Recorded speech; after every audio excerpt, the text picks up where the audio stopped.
আসসালামু আলাইকুম, আশা করি সকলেই ভালো আছেন। তো আজকের ভিডিওর বিষয়টা হচ্ছে নতুন কম্প্রেসারে লাগানোর পরে কম্প্রেসার টিপ করে। নতুন কম্প্রেসার লাগানোর পরে কম্প্রেসার টিপ করে কেন, এই বিষয়টা নিয়ে ভিডিওটা থাকবে। তা ভিডিওর আমি কিছু অংশ এগিয়ে রাখছি, কানেকশনটা করে রাখছি। আমার আরেকটা ভিডিওতে সম্পূর্ণ কানেকশনের বিষয়টা থাকবে। তবে আজকের বিষয়টা হবে কেন কম্প্রেসারের টিপ করে। এই বিষয়টা খুবই জরুরি। আপনি নতুন একটা কম্প্রেসার লাগালেন, লাগানোর পরে কম্প্রেসারটা টিপ করে, তা কেন করে এই বিষয়টা কিন্তু জরুরি জানা দরকার। তা এর জন্য আমি বলবো আপনারা এটা ব্যবহার করতে পারেন। এই যে এটা, হ্যাঁ, এটা কিন্তু একটা কম্প্রেসার অয়েল। এটা আপনারা কিন্তু চাইলে ব্যবহার করতে পারেন।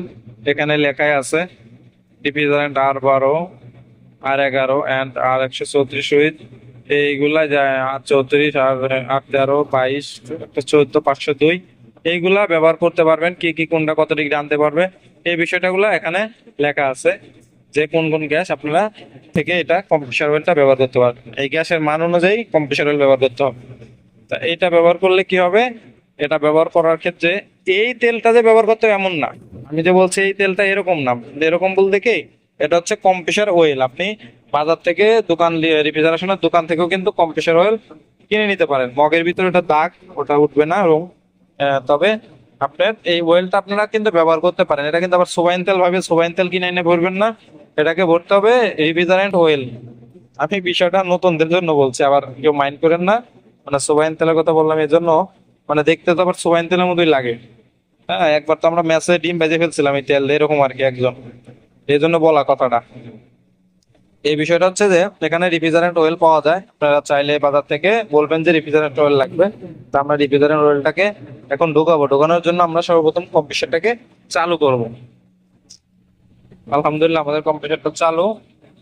এখন চালু অবস্থাতে আমরা অয়েলটাতে আস্তে আস্তে দিব, জোরে দেওয়া যাবে না। এখানে কাজ করে ঢুকাইলেও ঢুকতো, কিন্তু এইভাবে দিলেও কম্প্রেসার অয়েলটা খুব ভালো মতো চলে যায়। বাতাসের টান থাকার কারণে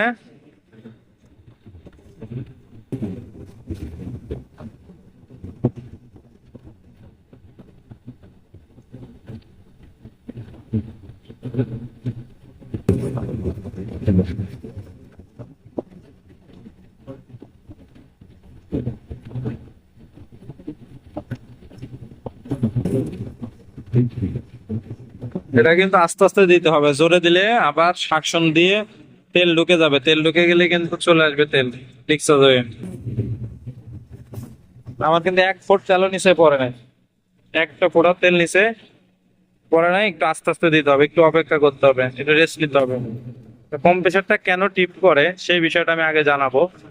কোয়েলটা দিলাম সেটা ঠিক আছে, কিন্তু কম্প্রেসার টিপ করে কেন ওইটা জানলেন না, তাহলে তেল দিয়ে লাভ কি।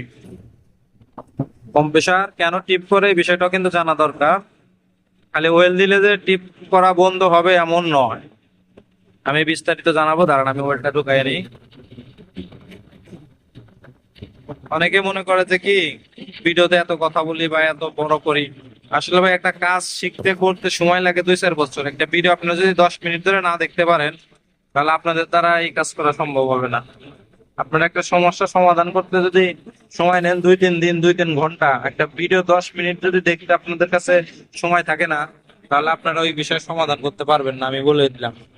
হ্যাঁ, এরকম একটা বিষয়, একটা ভিডিও দেখে সমাধান করা যায় না, আবার অনেক কিছু জানা যায়।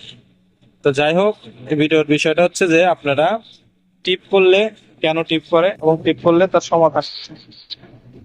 হ্যাঁ, টিপ করার কয়েকটা রিজন আছে। প্রথমত,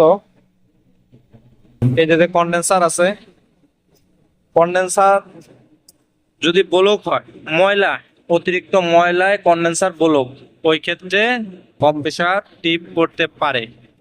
দ্বিতীয়ত হচ্ছে কন্ডেন্সারের ওখানে একটা ক্যাপিলারি, আমি দেখানোর চেষ্টা করি আপনাদের।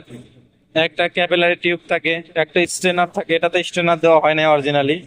এই যে ক্যাপিলারি টিউবটা রয়েছে, এইখানে একটা স্ট্রেনার থাকে বা ক্যাপিলারি টিউব থাকে। যদি এটা ব্লক হয়ে যায়, ব্লক হয়ে যায়, ওই ক্ষেত্রেও কিন্তু কম্প্রেসার টিপ করতে পারে। এইসব রিজনও আছে। তবে নতুন কম্প্রেসার লাগাইলে টিপ করে সেটার আর একটা রিজন হচ্ছে আপনাদের যে ক্যাপিলারিটা আছে, এই ক্যাপিলারি যদি ছালাই করার সময় দুইটা লাইন থাকলে একটা বন্ধ হয়ে যায়, তাহলে কিন্তু দেখা যাচ্ছে ক্যাপিলারি দুইটা মুখ আছে, আপনাদের একটা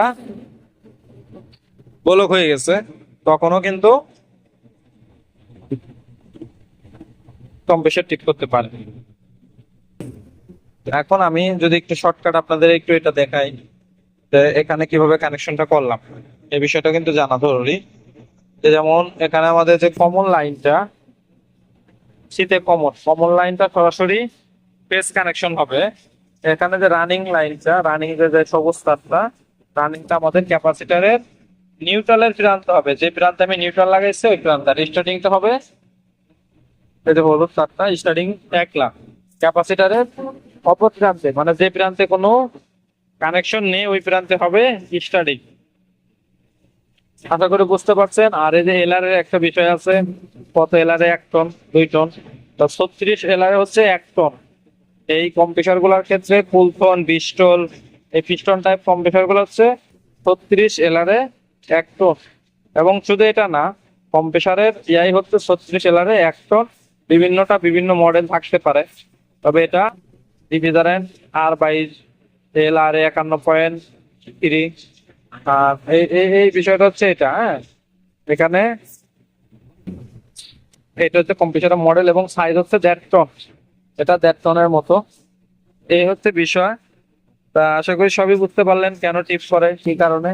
তা আপনারা এবং কি আনলোডে কিছুক্ষণ চালাবেন, কম্পিউটারটা যদি চালু রাখেন তাহলে বুঝতে পারবেন যে কম্পিউটারটা কেমন গরম হচ্ছে। আমি যে 10 মিনিট বা 5 মিনিট চালালাম, তাহলে কিন্তু আমি একটা ধারণা পাবো যে কম্পিউটারটা আসলে কিরকম গরম, টিকবে কি না, কি কম্পিউটারে মেকানিক্যাল সমস্যা আছে কিনা। কম্পিউটারে মেকানিক্যাল সমস্যা হইলেও কিন্তু এম্পিয়ার বেশি নিবে, টিপ করবে। তবে যদি আপনাদের কন্ডেন্সার ব্লক থাকে, ক্যাপিলারি ব্লক থাকে, কম্পিউটার ঠিক আছে, তাহলে আস্তে আস্তে এম্পিয়ারটা বেড়ে যাবে, আপনার গ্যাসের সাকশন প্রেসার কমে যাবে, এম্পিয়ারটা বেড়ে যাবে। আর যখন কম্পিউটারের এই সমস্যা থাকবে, তখন শুধু এম্পিয়ারটাই আস্তে আস্তে বাড়তে থাকবে, প্রেসার যাই থাকুক আর না থাকুক, এম্পিয়ারটা বাড়তে থাকবে। এখানে বুঝতে হবে আপনার ক্যাপিলারি কোনটা হিট হচ্ছে, কোনটা হচ্ছে না। এরকম কিছু কিছু বিষয় আছে। আসলে কাজগুলা তো খুবই সেনসিটিভ এবং সাবধান, সবাই সতর্কতার সাথে কাজ করবেন। ভুল দুটি ক্ষমা দৃষ্টিতে দেখবেন, যে কোনো বিষয় জানতে কমেন্ট করবেন এবং জানাতে পারেন। আর যেহেতু ভিডিও করি অনেক সময় ভুল দুটি হয়, ক্ষমা দৃষ্টিতে দেখবেন। ভিডিওটি দেখার জন্য ধন্যবাদ।